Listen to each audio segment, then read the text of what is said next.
Today, Garissa University stands tall again, a symbol of resilience and memory. Students fill these halls once more, chasing dreams under the same sun that rose on that fateful morning 10 years ago. To many, this is just another university, but for Kenya, these grounds hold the weight of history, a story written in pain, courage, and remembrance.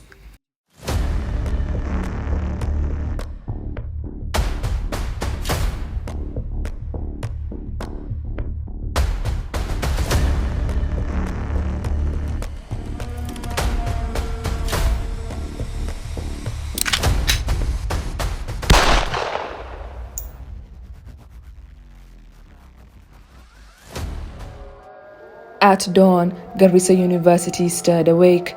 As the morning prayer echoed, guard Ibrahim Mohammed walked toward the mosque and noticed 4 strange men near the gate. Moments later, chaos erupted. Nikawa natawada ndio nimesikia laleni chini. Na mwenzangu yule yako kwa gate, nimeona kiwana anaanguka. Sasa mimi nimejitupa hapo. Unaona? Kama nimejitupa nimesikia malio ya risasi. At the same time, 4 police officers were completing their night patrol around the campus. They heard the first burst of gunfire and moved toward the sound. The attackers had already reached a classroom where Christian students had gathered for morning prayers. It was barely 100 meters from the gate. In the exchange that followed, 1 officer lost his life. The remaining 3 took cover, outnumbered and outgunned. For nearly 16 hours, Garissa University was under siege. When it ended, 147 lives were lost. Majority were students from across the country. Many were the first in their families to reach university, their education built on sacrifice and hope. Those dreams returned home in silence, sealed in body bags. Al-Shabaab claimed responsibility within hours, but as the nation mourned, another question began to surface. Were there warnings before the attack? And if there were, how did our security systems respond? Positioned their snipers strategically. Hizi bunduki ni za Kenya tunatumia. Ni za Kenya, taxes zenyu zenye mmelipa ndio bunduki tunakuja kuwaua nazo. Once the bodies were removed, investigators began their work. Forensic officers moved through classrooms and dormitories, documenting the aftermath. Evidence was collected carefully, and U.S. Marshals later joined Kenyan investigators to assist in the process. As the search continued, patterns began to emerge.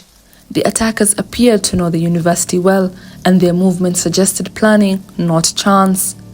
A detailed map of the campus was later recovered. It showed entrances, pathways, and key buildings. Investigators, however, could not immediately confirm whether it belonged to the gunmen or to the rescue teams. Among those questioned was a university guard, Osman Ali Dakane. He was charged with providing information to the attackers and with possession of extremist material. His arrest pointed to possible gaps in the university's security. It was early, maybe, I hope it was early January. Everybody walikuwa anaingia. Mtu alikuwa anaingia tu. Kwanza most time za ball. Walikuwa kujanga di time za hostel wanaochi na sisi ball. Basa huwezi kujua who is who. Na ndivyo kuna hiyo mosque ilikuwa ndani ya shule. Sasa uta restrict mtu asiingie ndani ya shule. Walikuwa wanatembea. Naona kwambia walikuwa wamejua every corner ya shule. Katuambia nyinyi mnakaa Kenya, pesa yenu ya taxes ndio tunatumia, wakatuonyesha bunduki zenye wako nazo. Hizi bunduki ni za Kenya tunatumia. Ni za Kenya, taxes zenyu zenye mmelipa ndio bunduki tunakuja kuwaua nazo. The statements made by the terrorists to the students during the attack left investigators bewildered, except for some in the armed forces who quietly admitted that parts of what they heard sounded eerily familiar. Kulikuwa na hofu ya kuwa watakuja. We've had to conceal the identity of one such officer. Let's call him John.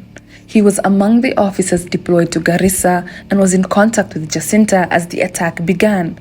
John claims that he had seen intelligence reports warning of an impending attack, reports that had circulated widely across Garissa months before. He says his superiors received this information from the National Intelligence Service, indicating that the Teachers Training College, the sub-county headquarters, Garissa University, and other unspecified public institutions were potential targets. 4 officers, including John, were then assigned to guard Garissa University College. Nilikuwa na rafiki msichana huko ambaye namjua, ambaye ananijua, na pia vijana kadhaa na wako na namba zetu. Walianza kutueleza mapema. Ni kweli tunasikia ati watakuja kutuvamia.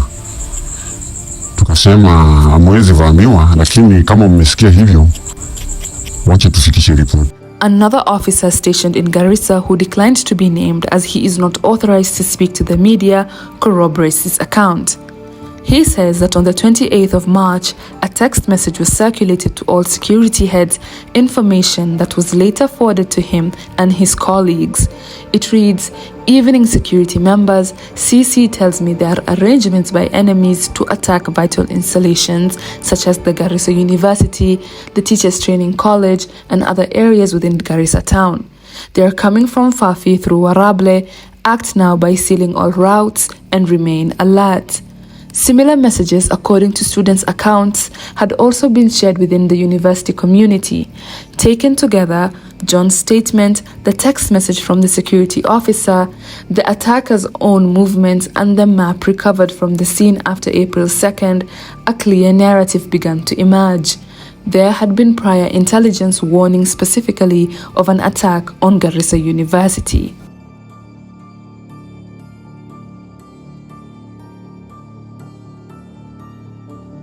As it stands, residents of Garissa are feeling the full impact of the terror attack. Tulikuwa tumeona utajiri mkubwa. Tulikuwa tumeona kwamba in terms of education, in terms of business, everything ilikuwa okay. In the aftermath of the attack, Garissa's spirit has never been the same. Investors such as Naivas Supermarket have shut their doors and moved out of town.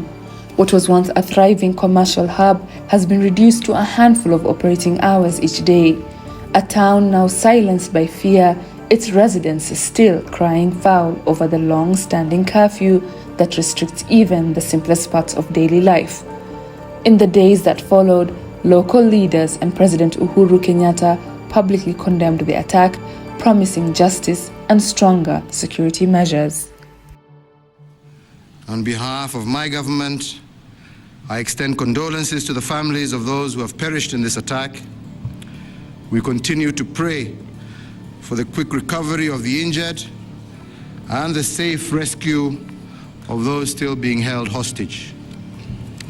I also assure the nation that my government has undertaken appropriate deployment to the affected area and is fully seized of the situation. And we will, with immediate effect, commence to identify them, to document them, and to expose all the members, the financiers, and sympathizers of Al-Shabaab within the next 1 month. But words, however powerful, could not heal the deep wounds left behind. Wounds not only from terror, but from the negligence that allowed it to happen.